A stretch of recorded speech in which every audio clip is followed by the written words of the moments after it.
그 처음에 말씀드렸다시피 애매하죠. 애매합니다. 애매한 관계, 쉽게 얘기해서 간접으로 얘기하면 애매한 관계입니다. 그 사람이 살다 보면 누구나 너무나 힘들고 너무나 지치고 외롭고 이런 상황이 닥치게 되고 닥칠 수밖에 없고, 그래서 누군가의 위로가 절실하게 필요한 그런 때가 오기 마련이라고 생각을 합니다. 근데 그럴 때 누구에게서 위로를 받느냐? 가장 바람직한 경우는 이제 배우자, 가족, 자식, 부모님한테 위로를 받고 그러면 이제 별 문제가 없겠죠. 근데 많은 경우, 아까도 제가 말씀드렸다시피 그렇지 않고 가족 내에서 그런 위로를 얻지 못하고 바깥에서 위로를 얻는 경우가 실제로 많습니다. 근데 그 위로를 주는 이제 인물이 동성인 경우에는 별 문제가 안 되는데, 이성인 경우에는 이제 특히 한국 사회 같은 경우는 굉장히 시끄러워지죠. 시끄러워지죠. 이게 이제 불륜이냐 아니냐를 따진다는 건 사실은 좀 별 의미가 없다고 생각을 합니다. 이게 실제로 저희 드라마에서 그게 대단히 모호하게 처리되어 있고 애매하게 그려져 있습니다. 근데 이제 그런 관계들을 그건 불륜 아니야? 라고 끊어보고 단적으로 말해버리면 더 이상 얘기의 진전이 의미가 없을 것 같아요.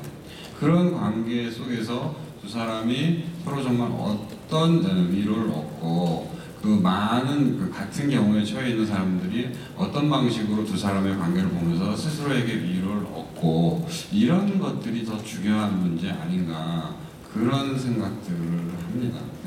저희가 드릴 수 있는 답은 그런 것 같습니다. 참고로 애매합니다. 계속 반복하는데 애매한 관계고 모호한 관계고, 사회적으로 규정되어 있지 않은, 뭐라고 이렇게 한 단어로 규정하기 힘든 상황에 이제 두 사람이 놓여 있고, 많은 경우 그런 생각을 하는데, 이제 기혼 남녀의 만남을 어떤 시각, 어떤 태도로 바라보냐에 따라서 그 사회의 어떤 성숙도나 개인의 성향이나 이런 거 많이 드러난다고 생각을 합니다.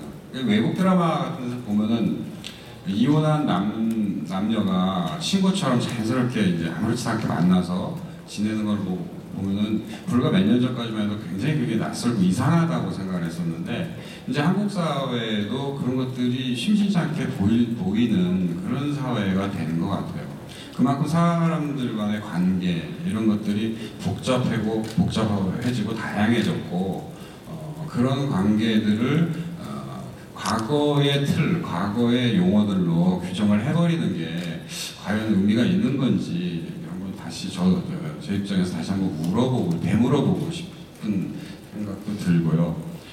그 처음에 제가 얘기한 부분에 저희 드라마가 갖고 있는 많은 것들이 담겨 있다고 생각을 합니다.